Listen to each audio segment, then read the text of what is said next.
अरुणा? अगर उसकी बात को सच मानकर आए हो तो मुझे कुछ नहीं कहना है। मतलब तुम जानती हो कि सीमा मेरे पास आई थी? घर तोड़ने वाले या तो जमीन खोखली करते हैं या छत कमजोर कर देते हैं।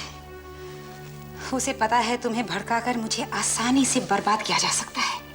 वो मेरी समझ में नहीं आता, तुम उसे गलत क्यों समझती हो? वो मुझे गलत क्यों समझती है? तुमने उसे मनहूस कहा है अरुणा।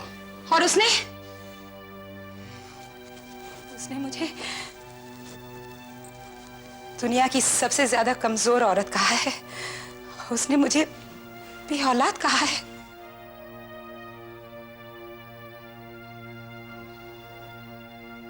तो इसमें इतना चिढ़ने की क्या बात है अरुणा? उसने वही कहा जो सच है। तुम भी उसी का पक्ष ले रहे हो? अरुणा, इसमें पक्ष लेने की कौन सी बात है? देखो, ये तो सब जानते हैं कि हमारी कोई संतान नहीं है। अब सीमा ने कह दिया तो उसने कोई नया इल्जाम तो नहीं लगाया? घाव को कुरेदने वाले बेरहम कहलाते हैं। दुखती नस को दबाने वाले बेदर्द माने जाते हैं।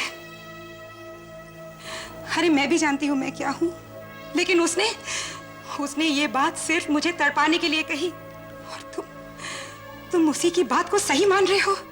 जरा मेरी बात को समझो तुम। मैं ये नहीं कह रहा हूं कि वो सही कह रहे। समझ रही हूं मैं, सब समझ रही हूं मैं। वो क्या क्या कहकर चली गई तुम्हें कुछ नहीं पता।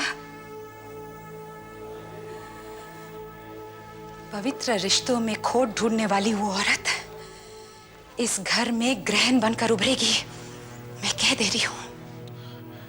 ये क्या कह रही हो तुम? जैसे तुम्हें कुछ पता ही नहीं है। बहुत चालाक बनते हो। मुझसे पूछने से पहले उससे जाकर क्यों नहीं पूछते कि मैंने उसे मनहूस क्यों कहा? कौन सी ऐसी बात थी जो मुझे इस हद तक बोलना पड़ा? घर में इतनी बड़ी बात हो गई शेखर, और वो मुझसे लड़ने आ गई। माँ जी से जाकर एक बार पूछा भी नहीं उसने कि माँ जी को क्या तकलीफ है। माँ जी ने क्या बिगाड़ा है उसका?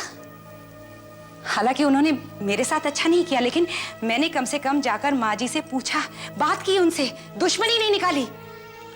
सीमा दुश्मनी निकाल रही है, फिर भी वो अच्छी है। मुझे उस पर नहीं, तुम पर शर्म आ रही है शेखर। तुम पर शर्म आ रही है मुझे।